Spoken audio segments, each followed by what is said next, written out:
এমন কোনো মানুষ নাই পীর ছাড়া। কিন্তু আমি আপনি পীর ওয়ালি শব্দ ব্যবহার করি, অনেকেই এই শব্দটা চেঞ্জ করে শায়েখ বলেন। কি বলেন? শায়েখ। যারা আহলে হাদিস আছেন তারা বলেন শায়েখ, শায়েখ অমুক, ওনার আমি ফলোয়ার্স, ওনার অনুসরণ করি। তার মানে কি? অনুসরণ করা, ফলোয়ার্স হওয়া মানে ওনার আপনি ভক্ত আছেন, তাই কি না? আপনারা ইংলিশে বলেন, আমরা একটু বাংলায় বলি।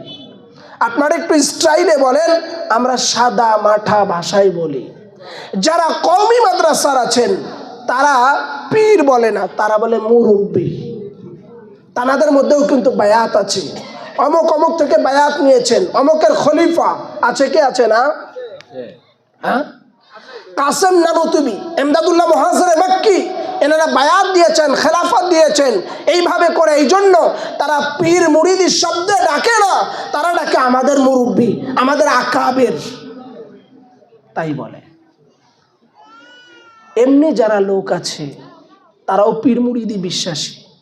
এই জন্য এমন কোনো লোক নাই যে তার পীর নাই, এমন কোনো ফেরকা নাই যেই ফেরকার মধ্যে পীর নাই। যে ফেরকায় পীর নাই তাদেরও পীর আছে। হযরত ওসমান হারুনি বলেছেন, যার পীর নাই তার পীর হলো শয়তান।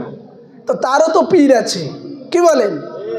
এই জন্য ভাই, প্রত্যেকটা লোকের জন্য হক্কানি পীর ধরা, বায়াত গ্রহণ করা আবশ্যক আছে। এটা বুখারী শরীফ। কি বললাম?